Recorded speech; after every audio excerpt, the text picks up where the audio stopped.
After playing a mirror game in college, my entire dorm lost their minds. In college, there was a guy on our floor named Steve who was studying evolutionary psych and was constantly conducting different psychological tricks and experiments on us. They were all pretty cool and challenged us to think outside of the boundaries of our minds. One night, he came back with a mirror game. It was similar to one of those dares or challenges involving mirrors, like Bloody Mary or Candyman. Only in this case, the villain that showed up in the reflection was you. Well, kind of. The game involved perception, namely your perception of yourself. From there, it expanded outwardly, encompassing other people and places and their relation to you. All you needed was yourself, a mirror, and complete concentration. I had a mirror, but it was a long week, and all I wanted to do was sleep, so I stayed in. A floor-wide email was sent out inviting everyone to try it in their rooms. The game was called Jamais-vu Challenge. The word jamais-vu is a French phrase, and it translates to being the literal opposite of déjà vu, whereas the latter, déjà vu, translates to already seen. Jamais vu translates to never seen. In a psychological sense, it relates to the phenomenon of experiencing a situation that should be familiar, but is instead foreign and unrecognizable. Seeing things or people that you should know, but for some reason, they appear as strangers or unknowns. Everyone has experienced some form of this in their life. An easy example would be if you were ever looking for something in your home. After minutes of searching, you finally locate it in its place you know you checked multiple times, but for some reason, it blended into the surroundings and its familiarity became invisible or temporarily unknown. The Jamais-vu challenge was grounded to this idea. The challenge played with your own perception of who we are and had very simple directions. You had to be alone in front of your own mirror and you had to keep it close to your face. Then you had to stare into your own eyes and say your name repeatedly. The name repetition and eye contact with your reflection allowed you to accelerate the familiarity you had with your name and face. The objective was to say your name so many times the word no longer made sense to you, while at the same time concentrating on your face so diligently you no longer recognized it. I wouldn't recommend it, but if you're brave, you can try it. You'll be surprised with how quickly your name means nothing and your face becomes a stranger's. How the syllables and sounds turn alien and your eyes, nose, and lips morph into an outsider's. The challenge, if done correctly, made you forget who you were. So in a sense, it shaved you down to your most basic human instincts. It reminded me of a story I once heard from a drama teacher. She had a student who was quiet and reserved and had a hard time breaking out of her shell. The teacher convinced her to do a heavy scene that involved a loud scream at the end. The student played the part well but couldn't manage to scream in the finale. The teacher pushed the student and kept at her, trying to pull out something deeper. Then she did. The student began to scream, a horrific, guttural shriek, and she wouldn't stop. She just kept going. The teacher tried to calm her down. The other students tried as well. But it was like a switch had flicked deep inside of her. Some electrical bolt of emotional fear charged through her. The screams were terrifying. They were animalistic. They sounded far down the evolutionary rabbit hole. The student found something, somewhere inside of her, that was so unsettling, it made several other students throw up. An ambulance eventually arrived and the student was taken away. Even as she was driven off, you could hear her screaming. The teacher never saw or heard of that girl again, which was annoying because I wanted to know more. I always pictured the student in some asylum, probably sedated, her vocal cords numbed down, but still trying to scream. the switch inside of her somehow still stuck in the on position. My roommate Allie told me she was joining the challenge and was doing it next door. I had zero interest in it and fell asleep on the couch. A storm hit that night, and I woke up just before midnight from knocks at the door between claps of thunder. The knocks were uneven and strange, and the door was unlocked.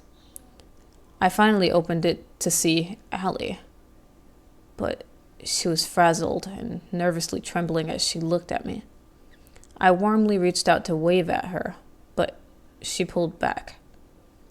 Allie looked at me like I was someone she didn't recognize, or know, or trust. She looked back down the hall, which I realized had smoke gathering in the air. I peeked out and saw the smoke coming from a room down the hall. I heard movements and struggling sounds coming from the rooms. Everything felt off. I reached forward again, warmly, and this time Allie was receptive. I put my arm around her and guided her in. She became like a baby under my arm, infant-like, as if needing protection.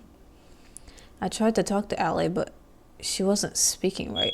Her words were coming out in long, strangely connected mumbles. They sounded backwards and upside down, like a stroke having a stroke. I brought Allie to the bathroom and closed the door to give her privacy. She behaved like she didn't want me to leave her, but she was unable to speak the words. It was all so bizarre. I felt like I was still sleeping. I panicked, wondering if I should call the RA or go straight to calling an ambulance. Then I heard a scream. It was from somewhere on this floor, further down the hall, near the rec room. Then the fire alarm went off, and another, and another. But just as soon as they did, I heard 3 loud individual cracks, and a ringing shorted out. I tried calling Steve. I could hear his cell phone ringing somewhere in the alley. It continued ringing all the way into voicemail. No one answered. I tried again, but nothing. It kept ringing until it stopped. I waited a few minutes until the hallway had been quiet long enough. Then I grabbed a pen-sized can of pepper spray and quietly opened the door and peeked out. It reeked of burnt toast.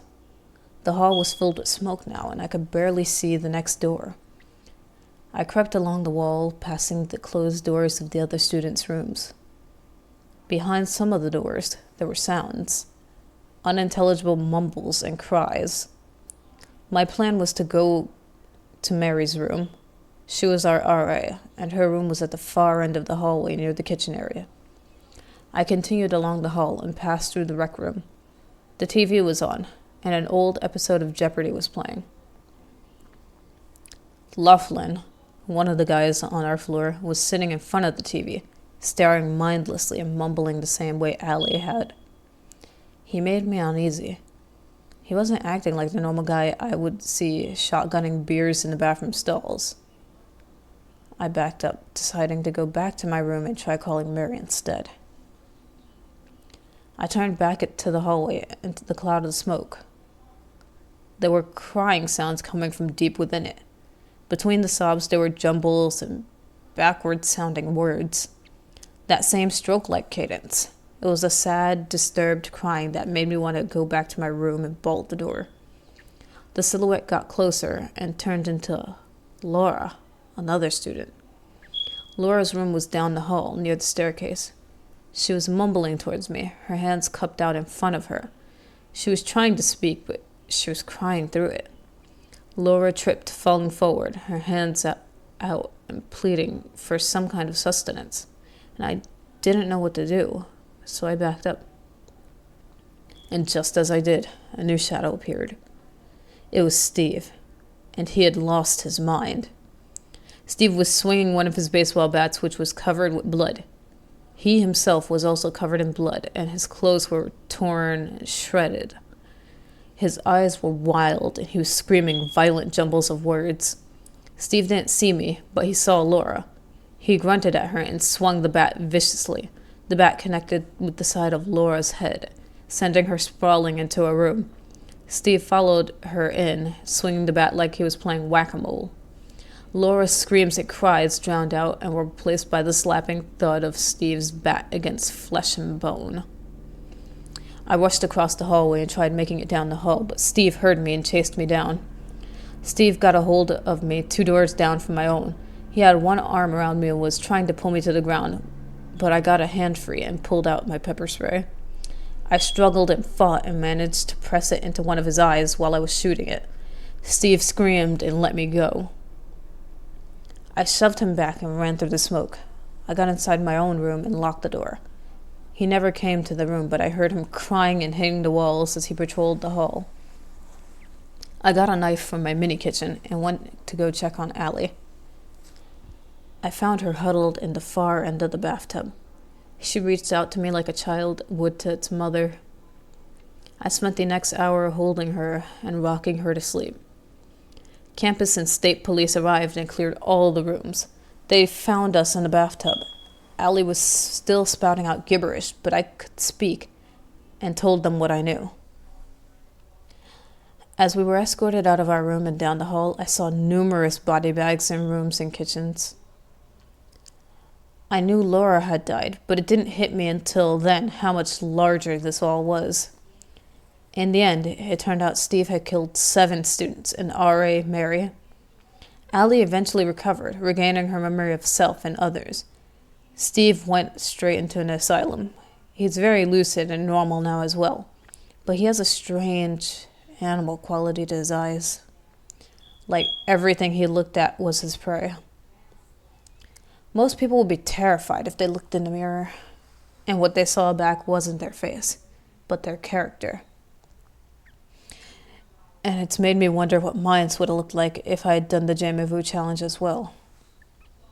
If I would have been like Steve and fallen into a deep evolutionary well that supercharged my limbic system. If the lizard tail and my amygdala would have brought me back to infancy or turned me into something more dangerous. I guess I'll never know.